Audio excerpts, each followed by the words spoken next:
नमस्कार बंधुरा आज के आमी এই সিজনের জলসা পটলকে কিভাবে স্মার্ট বানানো যায় তার চেষ্টাই করছি। চলুন দেখে নিন। পটলে তো অনেক রকম রেসিপি আপনারা খেয়েছেন, আজকে আমি একটা অন্য রকম জিনিস বানাবো, একদম নতুন রেসিপি। কে কে এই রেসিপিগুলো খেয়েছেন আমাকে জানাবেন। তার জন্য পটলটা আমি এইভাবে কেটে নিয়েছি, একটু একটু খোসা রেখে কেটেছি। এরপর কি করব, পটলগুলো ভালোভাবে ধুয়েও নিয়েছি। এরপর এই হামল দিকটা ভালোভাবে ছেঁচে নেব।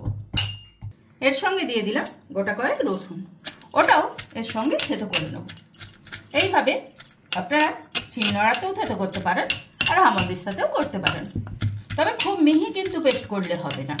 মিক্সিতে বেটে ফেললাম তা বললে হবে না, আধো আধো থেতো করতে হবে। ব্যাস, আমার থেতো করার কাজ কমপ্লিট। এবার চলে যাব কড়াই দিয়ে দিলাম বেশ খানিকটা তেল। এরপর দেব ওর মধ্যে অল্প একটু হিং।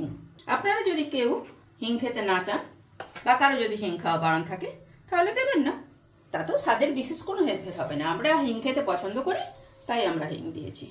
আর দিলাম 1 চামচ মতো কালো জিরা দিয়ে এটা একটু নাড়িয়ে নেব। নেওয়ার পরে দিয়ে দিলাম অল্প একটু গোটা জিরা, দিয়ে দেবো একটু পেঁয়াজ কুচানো, খুব বেশি না, অল্প। তারপর দিয়ে দেবো থেতো করে রাখা পটলগুলো, আর এর সঙ্গে দিয়েছিলাম কয়েক কোয়া রসুন। এখনই দিয়ে দেবো নুনটা, কারণ তাহলে তাড়াতাড়ি পটলটা সিদ্ধ হবে। এরপর দিলাম হলুদ গুঁড়ো, দিলাম লঙ্কা গুঁড়ো, গোলমরিচ গুঁড়ো আর জিরা গুঁড়ো।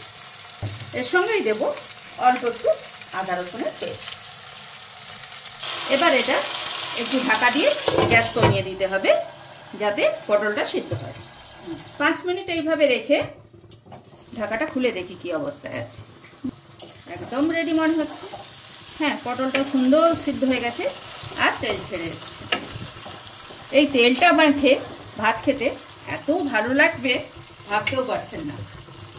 এরপর এর মধ্যে শুধু একটু লাস্ট ফিনিশিং দিয়ে দেবো গরম মশলা গুঁড়ো আর শুকনো খোলায় ভেজে নেওয়া কসুরি মেথি। এখানে আপনারা চাইলে ধনে পাতা দিতে পারেন, কারি পাতা দিতে পারেন, যার যে সেন্টটা পছন্দ সেটাই দিতে পারেন। আমার কসুরি মেথির সেন্টটা ভীষণই ভালো লাগে, তাই আমি কসুরি মেথি দিলাম। পটল তো অনেক রকমভাবে খেয়েছেন, একবার এরকম ভাবে বানিয়ে খেয়ে দেখুন আর আমাকে কমেন্ট করে জানান কেমন লাগলো। ভালো লাগলে একটা লাইক কিন্তু আমার অবশ্যই পাবো। এই যে আমার রান্না একদম রেডি।